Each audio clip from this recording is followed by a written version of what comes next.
JJ Jinx! Truck stop!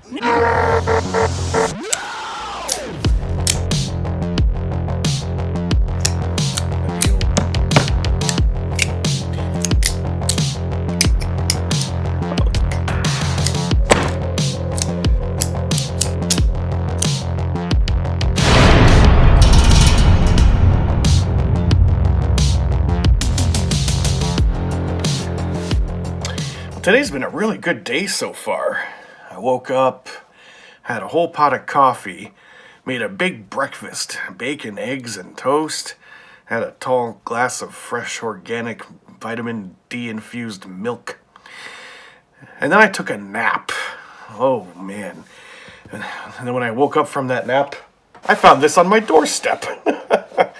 The rest of the week has got some pretty big shoes to fill if they want to stack up against today. So before I open this box, I want to mention a couple of the knives I got last time. First, I wanted to talk about the CRKT Overland. So my first impression of this knife was $60?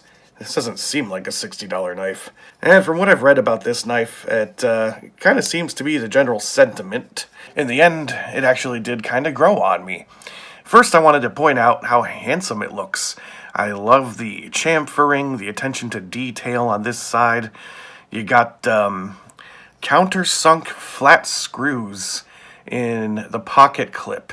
That is a really nice detail that you don't really see a whole lot on knives, and I think it makes a big difference. It really just kind of glides into the pocket, and there's nothing for your fabric to catch on because it's totally flat. It's a small engineering consideration that I really like. Now on the other side, I didn't really know what to make of these little slots that were cut out. I thought it was a bit strange. Minimalistic art, perhaps? Probably not for weight reduction. Well, it turns out, this was a connection I did not initially make, that this is a kind of a venture between CRKT and Jeep. The Overland is a trim package that you can get for the Grand Cherokee and the Gladiator. You know, the Laredo, the Sahara, and the Overland. And well, that makes sense because this kind of looks like that classic, iconic 7-slot look on the front grille of a Jeep. Now, the sentiment that a lot of people expressed online was, I would pay full price for this knife if it had better steel and the pivot had perhaps bearings or phosphor bronze washers. So that's what Smoky Mountain Knife Works did for this exclusive. This is D2 steel.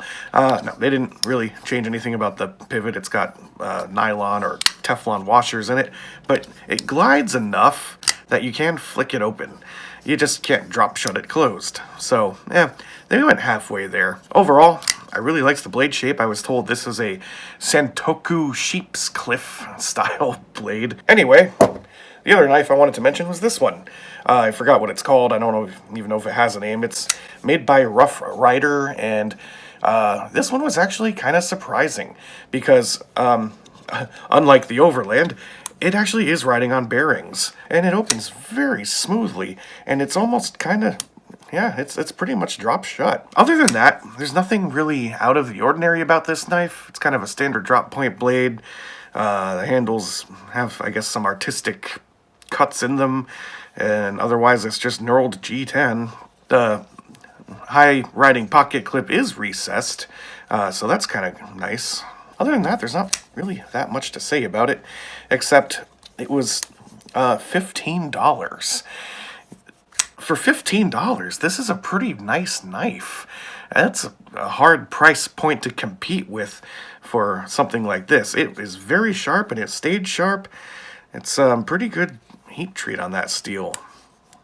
One more quick detail on the Overland is that hidden underneath the lock is gonna be hard to see. See, the screw here is holding a little bar that kind of goes underneath the frame to prevent over travel when you go to unlock it. Details. Anyway, let's retire these two and open up the next one. Overland, you are retired! This is the most fun part. Got one of these, another one of these, Here we go. Okay. I can see CRKT, Kershaw, and Spyderco. I am already happy. I like to start with the stickers. I've already got a few of those. Night Eyes. That was a brand for something that we got last week, I think. Avalon Knives. And a lot of candy. Holy crap. More. Wow, that's a lot of candy. Oh, we got some Jolly Ranchers this time. I actually like these. They're super tart. Not much of a candy guy in general, but that's okay. My girlfriend eats this shit. So I'm going to do the opposite of what most people do. I'm going to start with the good one. Let's just dive right into the Spyderco. See if I can guess what it is without looking at the box. That looks like a Tenacious with the kind of newer handle pattern. Am I right? The Tenacious in FRNP. I've got a couple of Tenaci, and they are excellent knives. They had a very big spike in popularity this past year because Walmart has been selling them off. And some people have been reporting that they've paid like $4 for them. I wish I could say the same, but I got my cousin a Tenacious sometime in the summer, and he loves it. I myself carried a Tenacious for about 2 years. I still have it around here somewhere, but I really like this handle design. For those of you who are not familiar with Spyderco's handle patterns, you got these angled kind of square things. It sort of looks like a solar farm in a way.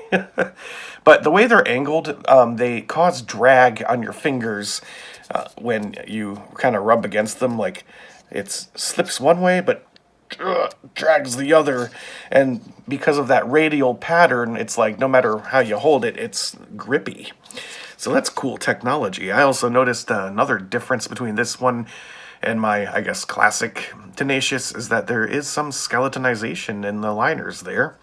So I guess this would be a lightweight version. And of course you got the Spidey hole. I'm pretty happy. I do like the Tenacious a lot, and this is the updated model. Love it. You know what's funny is I almost bought one of these a couple of months ago.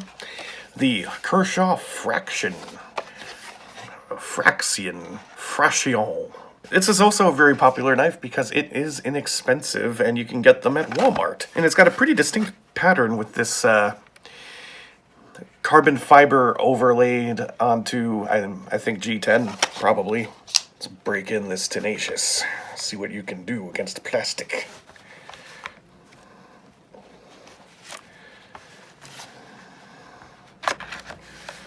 It's got 8CR13 MOV steel.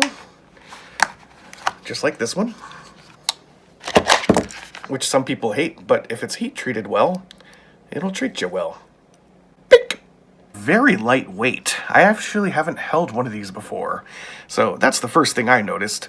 I'm not a huge carbon fiber guy. I know some people love to have their carbon fiber everything, but as an accent material, it is really handsome. Looks like you got a tip-up carry high-ride pocket clip that you can switch to the other side for lefties. Pretty sharp drop point blade. There appears to be an imperfection in this one. Well, I thought it might have been bent, but actually it's the grind at the very tip there. You see how it's uneven? Not a big deal, just something I noticed. We got recessed scales. That might be bearings, or it might be phosphor bronze. Probably bearings. I already threw the package across the room, so I have no idea. We have a very nicely angled flipper tab with some jimping. That's promising. This is probably going to open very smoothly. Misfire. Yeah. So it's got a strong detent, which helps, but wow, that is smooth. Yeah, I think that's on bearings. An Anso design. I see the appeal. Nice jimping, too. It's a pretty small knife. I like it. It's a good size for me. Okay, I'm familiar with this one. This is that ridiculous personal defense key that I featured on one of my 3 Weird Knives videos because it fails at being everything that it says it is. Anyway, I won't say anything more about it because I've already exhaustively described this thing in another video. I'm just going to keep this one in the package, though. Oh, here's something from Leatherman, the Bruiser, another key tool. You can use it to open paint cans and bottles. So it's a pry tool thing by Leatherman. All right, let's get this thing open. This is going to be a great week for carrying this stuff, and I can't wait to carry the Tenacious again. It's been a lot of years, and this fraction will be fun and interesting too. It's really cool having a pry bar in your keys. Comes in really useful because you don't want to use a knife for that kind of thing. That's how you break them. Not really sure what this slot thing is shaped like that for. Is that supposed to be useful in some way? Usually they advertise these things, but I guess it's just artistic license for the keyhole. Minimalistic little piece. Interesting. Yeah. It comes in a little plastic boat. I'll keep that. Next, we got something by Rough Rider.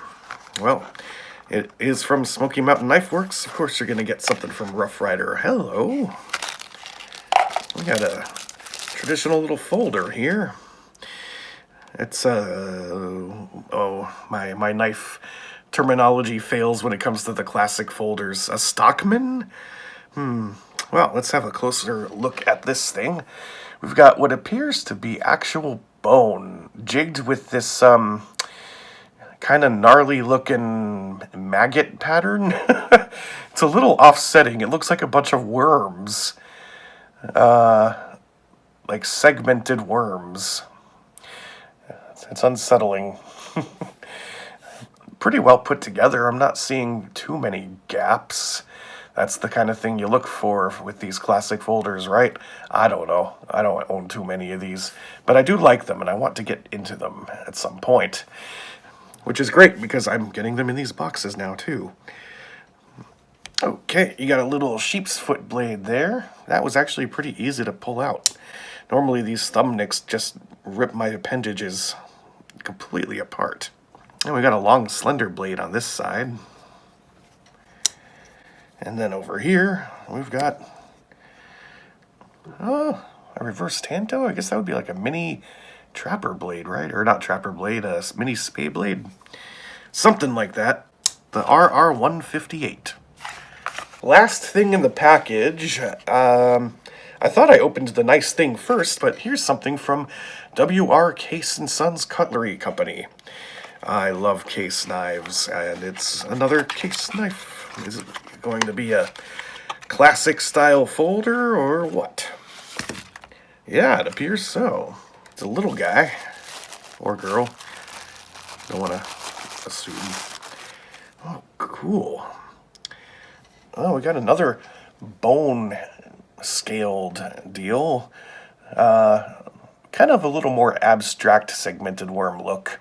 Absolutely no gappage, as to be expected from a knife from this company. I'm not sure what you would call this configuration, but here we have a little clip point blade with a black thing in the thumb nick. I don't think that's supposed to be there. Worm poop. And there's a second blade, which is on the same side. Pretty neat. I'm digging the brass liner. That's nice. But I don't know what this configuration is called, and I already threw away the box. I don't keep my boxes. I'd have too bloody many of them. Oh. And you got the case logo and a little itty-bitty shield there. Someday, I'd really like to get my hands on a Northeastern Cutlery pocket knife, but they're so bloody expensive. You could get like 10 of these for the price of one of theirs. Oh, I've spotted a little defect. We've got some black stuff there on the side of the bolster. Not sure what that's about. Oh, more worm poop. All is well. Now, if I had to guess, I would say that the case knife and maybe also the Tenacious are what came with the Officers Club box, but let's find out for sure. In the GI box, we got the Leatherman Bruiser. Oh, okay. So the hole is bottle-shaped. So that's what that is. And we got the Tactical Key, $8. This one is a Stagbone Stockman. Is that what I called it, a Stockman? Well, if I did, I got it right the first time. Brass pins and liners, nickel-silver bolsters, $9.99. Then you got the Kershaw Fraction in tan, black wash finish, ball bearing pivot system, $16.99. I was right. In the Officers Club box, you get the Tenacious Lightweight, satin finish, FRN handles, $45.50. Yeah, that's about the price point of a brand new Tenacious, full market value. And we got the Case 6.5 Bone Stag Pocket Hunter. This was one of their vault releases, apparently. That's where they have a design that they just haven't really made for a long time, and they're like, we're going to release it from the vault. We haven't made these in a long time. So in 2020, they started making these again. Don't know why it's called the 6.5, but it is. True Sharp Surgical Steel Blades, whatever that means, $59.99. Now, what would have we gotten from the General's box? We would have gotten a Hogue Dika Horncliffe. And it's got one of those Alphabet Soup Super Steels, CPM 20CV. I do like the Warncliffe blade shape. That's nice. With a Cerakote finish. Cerakote? Don't know how to pronounce that. Green G Mascus G10 handles and a cross-hatched texture. An Able lock. Okay. Ambidextrous tip-up clip. Lanyard hole. Wow, $148.71.